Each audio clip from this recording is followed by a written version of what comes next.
get the popcorn ready because last week in the gaming world was a big one. We have some news about Xbox Series X, and when are we going to be able to get our hands on it? I've got some news. It's not as soon as you would hope. There's a brand new story about where Dragon Age 4 will be taking place at. There was a ton of different releases and a game festival that you need to check out that is kicking off this week. And I had the opportunity to interview a very talented indie developer, Alien Pixel Studios, and get into their game, Unbound Worlds Apart, and it was a great interview.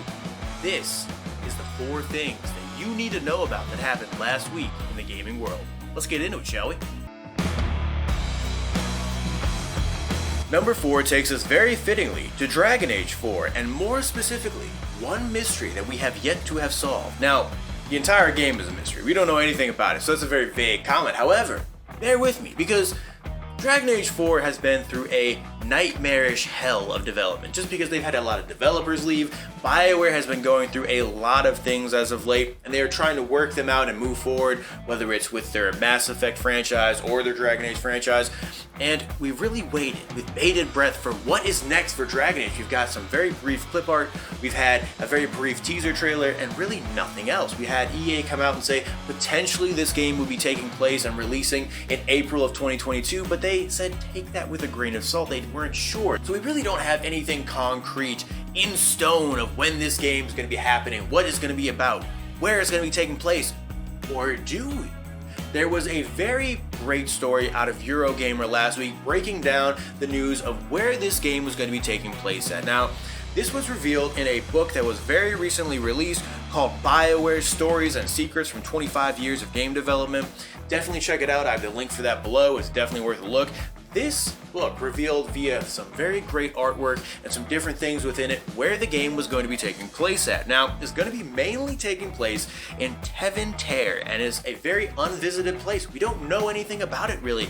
It was only ever revealed very briefly in the Dragon Age Inquisition expansion, which was the Trespasser expansion. And that was very briefly. We don't really know anything about it. So the sky's the limit. Anything could be possible. And while they did specify that this was not the only place that Dragon Age 4 will be taking place at, obviously keep in mind this game is an open world RPG. It's going to be really touching on a couple different locations. However, this would be the main one that we would really be spending the majority of our time within.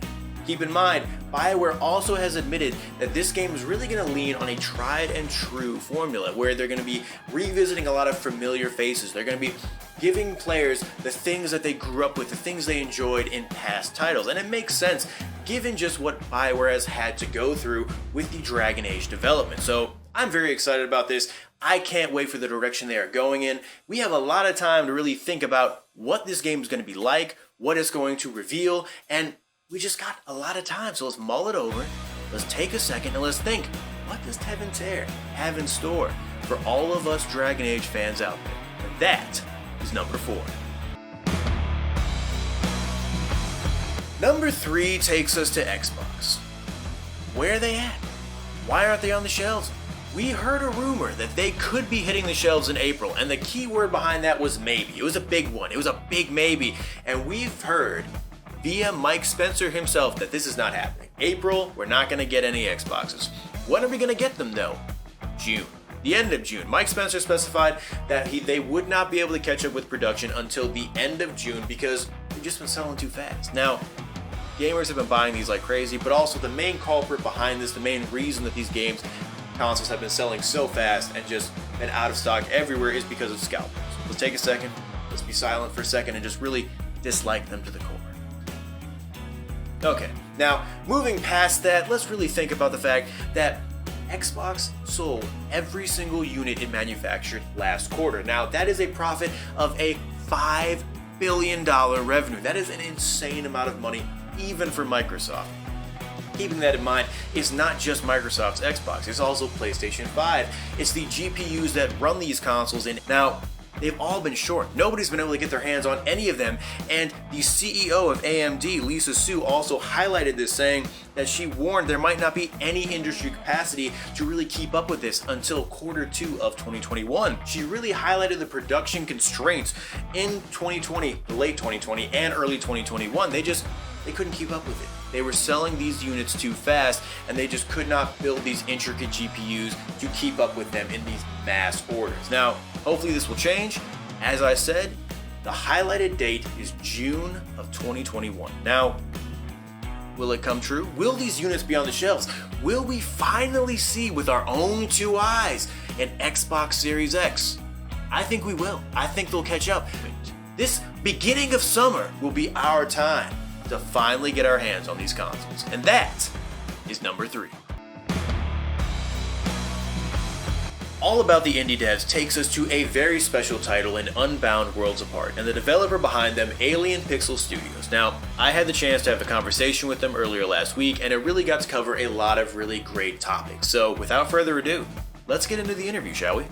The idea behind the art style, I got that idea that I want to portray it as a children's book, but with a bit darker twist to it. Metroidvanias, Hollow Knight, Ori, a lot of those games, they do share some similarities. I wondered if you pulled any inspiration from those titles. Of course we did, because it's just hard to ignore those titles. Yeah. They're absolutely beautiful, and they do set up a standard for the art style. And I think we'll have at least 8 portals in the final game. Okay. And the goal of the portals is to offer players a lot of variety and to just surprise them at any step in the game. In the demo, we have a free demo on Steam. If you tried it out, we have like 3 different portals. We have one that changes the monsters and the environment. We have one that's black and white and shows you your way in the dark and lets you explore safely. And we also have one that reverses gravity. So those 3 you can try out right now. And we have a lot more in the making right now. We have one that lets you turn into a box and squash monsters and destroy some stuff. We have one that stops time and transforms projectiles into platforms, so you have to do some actions really quick. We have another one which makes Sully really small, so he can fit into gaps and stuff like that and hide from monsters. We have one that makes you faster. You will run a lot faster and quicker. So we have quite a few of them. An average, I guess you could say, of just how long you could really see the story going for. Around 6 or 7 hours on the main path, and we have additional 2 hours, I think, on optional quests or side quests.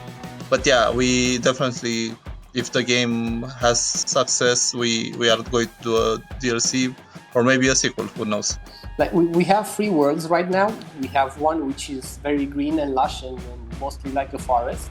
One which is barren and like a desert, windy and full of creatures like that. And also one which is purgatory, and that's the last big map that we'll have. Well, we are striving to release it at the end of the spring or at the beginning of the summer. We are not quite set on the date yet. And when it releases, do you guys kind of know what it will be releasing on besides PC and Steam and all of that sort? Do you have potentially a console release down the road, or are you envisioning that? Yeah, we're currently trying to get it on all platforms like PC, Switch, Xbox, and PlayStation. We like to call our game Brainvania.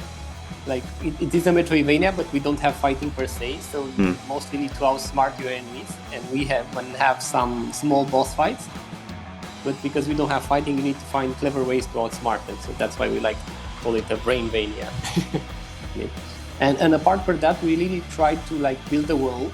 Like we have a talented writer who helped us with the story, and it's coming really nicely. Like we'll have a lot more dialogue and a lot of secrets you can unlock about the world, and try to figure out what these worlds are and what happened to them and what's going on in that universe. And I hope players will really try to find these secrets, and I hope they'll enjoy them. I had a blast talking about Unbound Worlds Apart. There's a whole bunch of different things that I was really excited to touch on, and if you want to hear the whole interview, it's going to be releasing over on my channel later this week. The link for that is going to be below. I can't wait for you to see that. However, that is all about the indie devs, and that is number 2. Release-wise last week, there's actually so many different titles that I was not able to cover them all within this segment. However, you are going to be able to go check them out because I have a link below that you can click on and go there, and it's going to have all of them for you. It's a lot of smaller titles, but they're nonetheless really worth your time and really worth checking out. Now, I'm going to start off with a game that released last week, and then I'm going to segue into two things that happened this week, and they're very important, and they're something you definitely need to know about. We're going to start off with The Medium, however. The Medium released last week on January 28th, and is a psychological horror game developed by Bloober Team, for those of us who don't know. Now, the game released to Xbox and PC, and it will actually also release to Xbox Game Pass for players who have the Xbox Series X, or for players who have Windows 10. If you have an Xbox One and you want to play this game, you're not going to be able to play it unless you get the Xbox app on your PC and then you download the game via that. That's the only way you're going to be able to play it. You won't be able to play it through your console. This game actually recouped all of its development costs in its first day. It was so successful. And if you're really curious about what The Medium is all about, if you haven't seen a lot on it, I actually did a segment about it in a previous Weekly Rewind where I got to highlight the gameplay mechanics. It's a very unique kind of split screen mechanic where you're in an altered reality as well as in real world, and it really highlights the puzzle solving ability and a bunch of different features within the game itself. That segment is linked below. It's a very beautifully made game, very well made, and definitely worth checking out. And that is the first game and the one that released last week. This segues us into the things that happened this week. Now, the first thing actually happened the same day that this video is going up, and it's the Season 8 of Apex Legends. Now, it released at 1 p.m. today, and with it a slew of brand new content. Now, the first one is a brand new legend named Fuse, hailing from the planet Salvo, and his abilities include a tactical projectile grenade and an ultimate ability called Firestorm. Now, Firestorm features a special ammo type that explodes into a small ring of fire, which is pretty freaking cool. Another thing that's going to be included within Season 8 of Apex Legends is a 3030 Reaper. It's a brand new weapon. King Canyon is going to be getting a completely new redesign, as well as music packs, loading screens, banners, and gun charms. What?